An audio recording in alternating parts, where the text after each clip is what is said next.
Binus University Tia Mariatul Kiptia yang sudah bergabung melalui sambungan virtual. Selamat sore Ibu Tia. Selamat sore Mas Dev. Baik, terima kasih sudah bergabung bersama kami. Tadi kita sudah lihat bahwa Presiden Trump mengumumkan kalau Israel dan juga Lebanon ini setuju dengan gencatan senjata selama 10 hari. Tapi kabarnya Hizbullah yang punya konflik dengan Israel ini masih belum benar-benar setuju dengan situasi itu.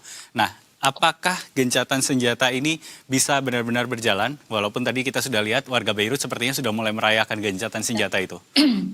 Ya, mudah-mudahan Israel tidak menyalahi agreement ya, karena berdasarkan histori antara Palestina dan Israel, biasanya Israel yang menyalahi agreement, dan kali ini sudah ada agreement antara pihak Lebanon dan Israel. Sebetulnya begini Mas Dev, sejarah panjang dari konflik Lebanon dengan Israel itu, kita jangan terprovokasi bahwa ini adalah karena Hezbollah di Lebanon.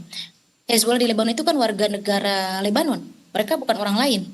Jadi sistem politik di Lebanon itu adalah sektarian Mas Dev. Artinya apa? Pembagian kekuasaan itu berdasarkan agama. Jadi presiden di Lebanon itu sudah pasti itu berasal dari Kristen. Kemudian perdana menterinya berasal dari Islam Sunni, dan kemudian ketua parlemennya itu berasal dari Syiah. Nah, kenapa Israel menyalahkan tentang Hezbollah di Lebanon? Karena Hezbollah ini kan ideologinya Syiah. Dan ideologi Syiah itu disupport oleh Iran, juga ditraining oleh Iran untuk mempertahankan tanah airnya. Secara sejarah, Israel itu mengekspansi atau menjajah atau melakukan kolonialisme di Lebanon itu sejak tahun 78 ya, 78, 82, 2002, 2006, kemudian berlanjut sampai sekarang, terus dilakukan penyerangan terhadap Lebanon. Kalau tidak Gaza, itu pasti Lebanon, karena beberapa wilayah di Palestina itu sudah dikuasai Israel. Ramallah sudah, West Bank sudah. Kalau kita visit langsung ke sana, beberapa titik-titik yang menjadi wilayah Palestina itu tinggal sedikit. Mungkin kalau dihitung tinggal East Jerusalem. Semuanya sudah di bawah kuasa Israel. Tinggal Gaza. Maka Gaza ini menjadi konsentrasi Israel. Nah, kalau tidak menyerang Gaza, Israel itu pasti akan menyerang Lebanon, karena di situ ada Hezbollah. Tapi Hezbollah dalam kerangka non-state actor atau organisasi, dia adalah warga negara Lebanon, yang itu hak mereka untuk mempertahankan negaranya dari ancaman luar, dari ekspansi. Nah, siapa yang melakukan ekspansi? Israel. Itu dari tahun 78 itu mereka sudah melakukan ekspansi, sedikit demi sedikit terus diserang. Sekarang Netanyahu menyatakan dia tidak akan, walaupun sudah terjadi ceasefire, tidak akan menarik pasukannya dari Lebanon Selatan, karena memang tujuannya adalah untuk ekspansi, untuk melakukan kolonialisme. Jadi apa yang salah dengan Hezbollah? Nah, ini masalahnya dipersenjatai oleh Iran. Iran memiliki kesamaan ideologi dengan kelompok Syiah yang ada di Lebanon. Iran juga memiliki kesamaan ideologi yang ada di Irak. Iran juga memiliki kesamaan ideologi yang ada di Yaman misalnya. Itu front-frontnya Iran. Tapi dalam kapasitas mereka itu sudah mempertahankan secara sikap politik atas tanah airnya. Jadi itu hanya reason Israel saja, bahwa kita hanya menyerang Hizbollah kok begitu. Yang pasti Israel itu bukan hanya menyerang Hezbollah, dia ingin okupasi secara keseluruhan Lebanon atas alasan menyerang Hezbollah begitu. Hezbollah itu bukan dari luar Lebanon. Hezbollah itu adalah organisasi politik yang ada di Lebanon, dan mereka adalah warga negara Lebanon. Jadi apa yang salah? Yang salah Israel. Kenapa melakukan ekspansi di negara orang begitu? Nah, ini problemnya yang harus diluruskan ke area publik, bahwa Hezbollah memang di situ adalah non-state actor, organisasi politik, dan biasanya dari Hezbollah inilah yang menjadi ketua parlemen Lebanon. Jadi sudah kesepakatan itu Mas Dev. Sudah menjadi pattern begitu ya. Jadi presidennya harus dari Kristen, karena memang mayoritas di Lebanon itu Kristen. 8-9 itu dibagi antara Sunni dengan Syiah. Nah, di urutan kedua baru Muslim, itu pun dibagi tengah-setengah antara Syiah dengan Sunni. Perdana menterinya harus berasal dari Sunni. Kemudian ketua parlemennya, kalau di kita mungkin ketua DPR RI, itu harus berasal dari Syiah. Jadi memang ini sudah patternnya yang Israel tidak bisa intervensi. Itu kan negara orang begitu ya. Itu kesepakatan orang. Maka wajar ketika ada agreement ceasefire antara presiden Lebanon dengan pihak Israel, pihak Hezbollah itu murka atau marah, karena memang ketua parlemennya kan memang dari Syiah begitu. Nah, ini yang harus dipahami bersama, bahwa tidak ada hak Israel mengatur sistem politik dalam satu negara, dan itu adalah negara orang lain. Dan juga dia tidak bisa melakukan ekspansi secara terus-menerus, mewujudkan mimpinya Theodor Herzl untuk membuat the Great Israel, tapi itu sudah menjadi supernity dari negara-negara orang lain. Tentu ini menyalahi international law. Demikian Mas Dev. Baik, jadi kalau Anda melihat apakah kemudian kesepakatan yang dicapai antara Perdana Menteri Israel dan juga Presiden Lebanon ini kemudian jalan sendiri begitu, tidak meminta persetujuan dari bawah-bawahnya? Ya, jalan sendiri karena dari Sunni ya PM-nya tidak tahu, ketua parlemennya yang dari Hezbollah tidak tahu. Jadi Hezbollah itu bukan di luar Lebanon ya. Memang dia terlibat, dia di dalam politik Lebanon, dia partai politik dan dia menjadi ketua parlemennya Lebanon gitu. Jadi ini yang jalan itu adalah presidennya. Yang mengadakan agreement ceasefire dengan pihak Israel. Tentu kalau kita melakukan satu kesepakatan harusnya kan semua pihak terlibat gitu, tapi kan ini tidak.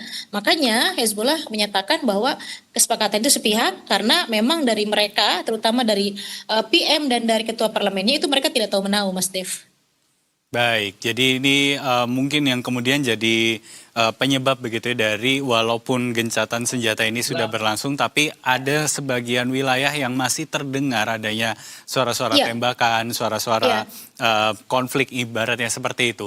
Nah ini apakah berarti kita akan melihat bahwa potensi konfliknya ini masih akan terus berlangsung walaupun di dalam masa gencatan senjata, tapi mungkin intensitasnya lebih kecil saja gitu misalnya?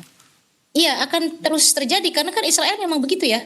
Dengan Gaza pun kan beberapa kali dilakukan agreement atau kesepakatan ceasefire tapi tetap melancarkan serangan. Bahkan dengan Iran pun ketika perundingan terjadi antara Amerika Serikat dengan Iran, kan Israel yang pertama kali menyerang Iran. Jadi memang selalu menyalahi agreement. Jadi buat Lebanon sih tetap hati-hati, stay dengan kehati-hatian karena ceasefire itu belum tentu juga dipatuhi oleh Israel. Apalagi Israel menyebutkan, Netanyahu-nya mengeluarkan statement bahwa mereka tidak akan menarik pasukannya di Lebanon Selatan. Ini tentu sangat sangat dipertanyakan kesungguhan Israel untuk melakukan ceasefire begitu. Baik, Bu Tia, tadi kan ada dalam informasi yang kami terima juga begitu bahwa Presiden Lebanon ini setuju untuk melakukan gencatan senjata sebelum ada pembicaraan lebih lanjut begitu. Sementara dalam masa ini mereka juga menjanjikan untuk lebih banyak melucuti senjata dari Hizbullah. Nah, jadi apakah memang katakanlah kekompakan begitu di dalam Lebanon ini rapuh? Iya, ada semacam keretakan politik lah. Karena ini sebetulnya kan ada kekosongan masa pemerintahan di Lebanon itu ya. Kalau tidak salah dari 2022 mereka ada clash satu sama lain, ada kekosongan, kemudian ada jeda di antara itu dan kemudian ada pengangkatan pemerintahan sementara yang dipimpin oleh presidennya saat ini saya lupa namanya, itu berasal dari Kristen begitu ya.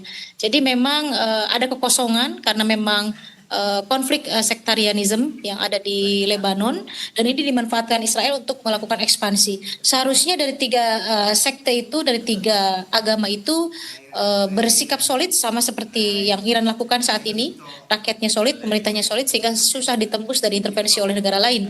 Harusnya itu yang dilakukan oleh Lebanon. Jadi harus konsisten antara Kristen, kemudian Sunni, kemudian Syiah itu bersama-sama mempertahankan tanah air mereka. Jangan sampai dari presidennya misalnya komunikasinya A, dia melakukan ceasefire agreement dengan Israel, tapi ternyata dari PM-nya dan dari pihak ketua parlemennya itu tidak tahu menahu.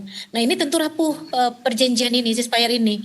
Berharapnya kita ceasefire ini diikuti dengan baik dan konsisten antara kedua belah pihak, tapi berdasarkan track record Israel selalu menyalahi perjanjian. Jadi khawatirnya Israel sudah menyepakati perjanjian tapi ternyata tetap menyerang Lebanon, bahkan tentara-tentaranya tidak ada satupun yang ditarik, tidak ada yang mundur. Jadi ini tetap harus ada kehati-hatian di pihak Lebanon bahwa suatu saat itu Israel akan menyerang kembali dengan alasan mungkin saya melihatnya dengan alasan karena pemerintah Lebanon belum melucuti senjata Hezbollah. Bagaimana maksudnya ya? Itu kan sedang mempertahankan tanah airnya dari kolonialisme. Gimana dilucuti? Ini persis dengan Hamas sama di Palestina begitu ya. Hamas kan dalam upaya untuk mempertahankan tanah airnya begitu. Tapi diminta dilucuti juga gitu. Nah, itulah yang disebut dengan Israel.